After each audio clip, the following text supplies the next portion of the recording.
Beth Justice. I'm the Associate Director of Early Intervention Services with KidVentures. We are a division of the Greenville County Disabilities and Special Needs Board, and we are also a partner agency here at Center for Developmental Services. We have been providing early intervention services in Greenville County for more than 20 years. I've been with Greenville County Disabilities and Special Needs Board going on 24 in June. We are made up of 10 early interventionists that are credentialed by the state Part C program, First Steps. We serve children in Greenville, Pickens, and Lawrence County, both to 5, with developmental delays and disabilities. We receive our referrals from our birth to 3 population from BabyNet because they have to go through their eligibility process first. And then the children 3 to 5 are referred to us by care coordination, which is with the Department of Disabilities and Special Needs Board, after that child goes through eligibility with the consumer assessment team of DVSN. Our goals, when we get a referral from BabyNet, we go into the home and we want to listen to the families and empower the family to be able to locate resources available in the community and work with their child when we are no longer in the home.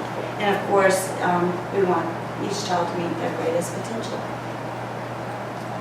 I want to show you a video of a family that's getting family training, or we call it family training. BabyNet calls it special instruction. This is a video of a family that was told that their baby was not going to make it past birth. Hospice was at the hospital when they delivered, and this little girl is thriving.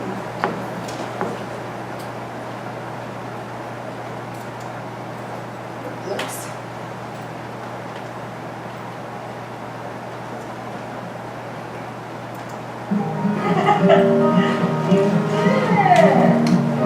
I don't think that it makes any sense to think that early intervention will do much once a week.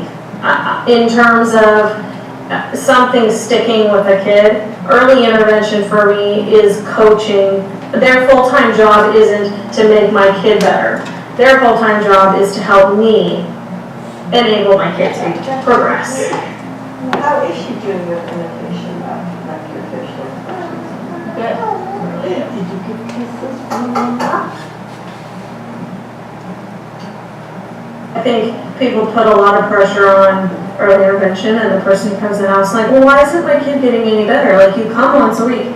Yeah, once a week, an hour out of how many hours in the week, you know? And so I think that the power is really in consistency, and so they have the knowledge and the skill set that they can show me, and I didn't have to go to school to learn it, but now I'm able to implement it every day so that next Tuesday we're a little bit along.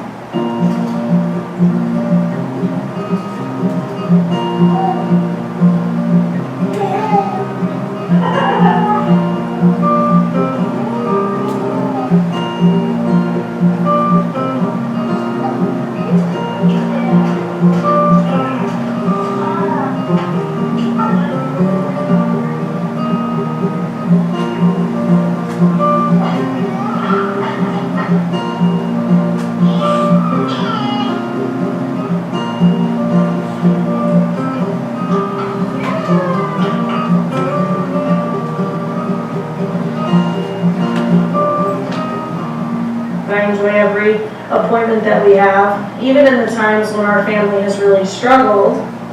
Having Rosemary in my corner and noticing something's happening here, there's something really challenging going on, was, I can't even put a price on it.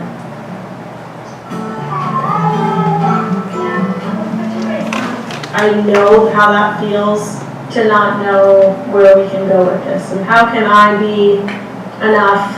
But somehow you rise to it, and kids surprise you, and you do the best that you can, and you take advantage of the people in your corner that have the skill set that you need. And early intervention is an ally, and it's something that can only help.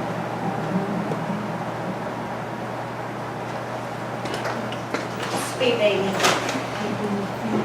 talk about the services that we provide. Once we receive the referral from BabyNet, we become that child's primary service coordinator.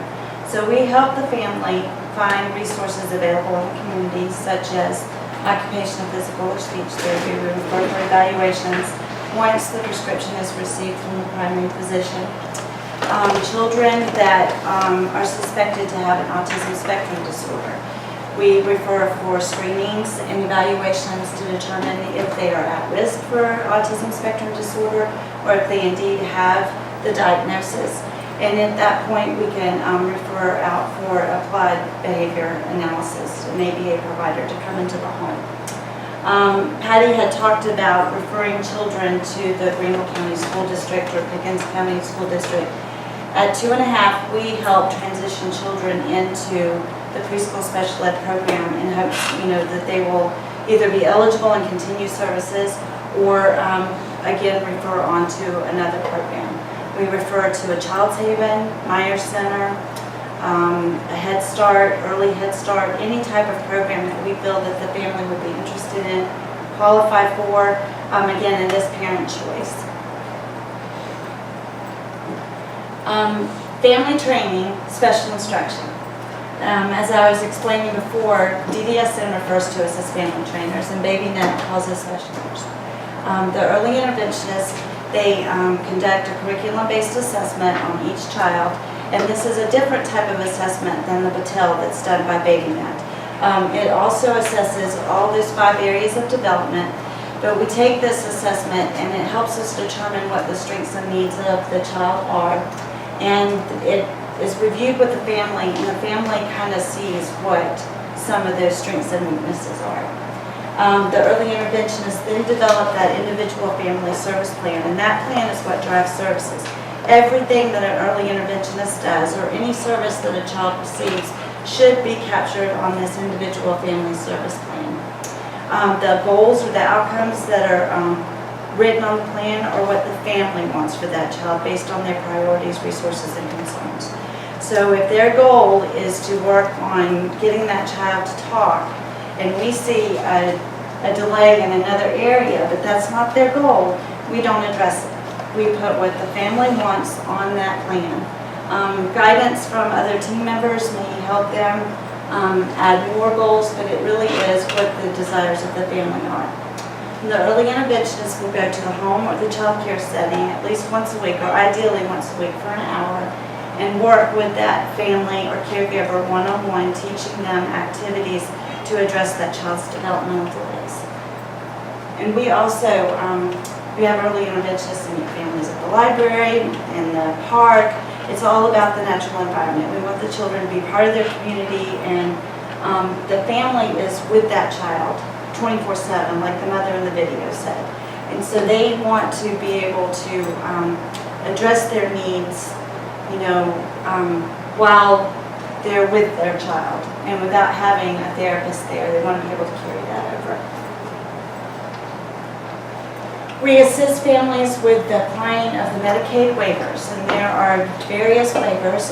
There is the IDRD, which is the intellectual related disability waiver. There's the PVD, which is the pervasive developmental disorder waiver, and then there's the community supports waiver. So if a child would need a service or benefit from a waiver, or if they want the waiver for future needs, we can help them apply for that waiver and probably get put on a waiting list, but at least eventually if a service need comes about later in life, or that waiver would be able to help.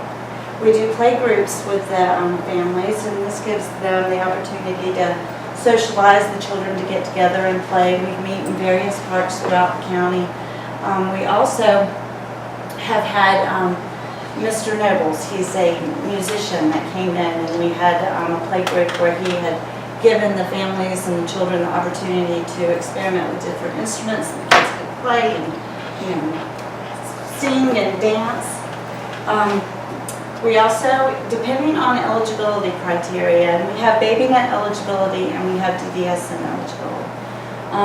Once a child has been determined DDSN eligible, we can help that family obtain funding for family arranged respite. And it's a much needed service because a typical teenager may not be able to go into a home and watch that child while the family gets a break or does some other things. And so we can help them provide funding to get a more specialized caregiver to come into the home. Other referrals to community services, we make referrals to Family Connections so they can have parent support. Greenwood Genetics so they can go through some genetic testing, which is at no cost to the family. There's just the early interventionists, they become a sounding board for that family. It's a very intimate relationship because we're in their home once a week. We know a lot about what's going on with them. And so we try to match them up to the most appropriate service that would help them. These are some comments that were taken from a quality assurance survey that was sent out to the families. And this is what they've said about the services they're receiving. The early interventionist becomes a close family member, like I said, previously. Our services are at no cost to the family, and we do not maintain a waiting list. Every child that's referred receives a service. This is my contact information. It's also on the brochure that I've given you. It's on the inside. So if you guys have any questions or if you want more detail about our services, please call me. I'll be glad to talk to you about it. But it's a lot of, that's why Patty went first. They start out and then we can continue, I hope.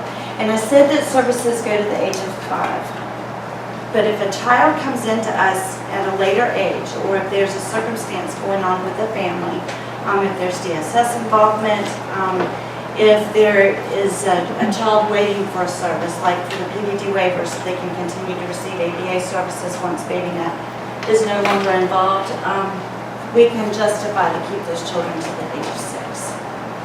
So that happens quite a bit. And when I talked about the ABA services, state Medicaid plan is now providing funding for that. So that's a really good thing for our children. Any questions?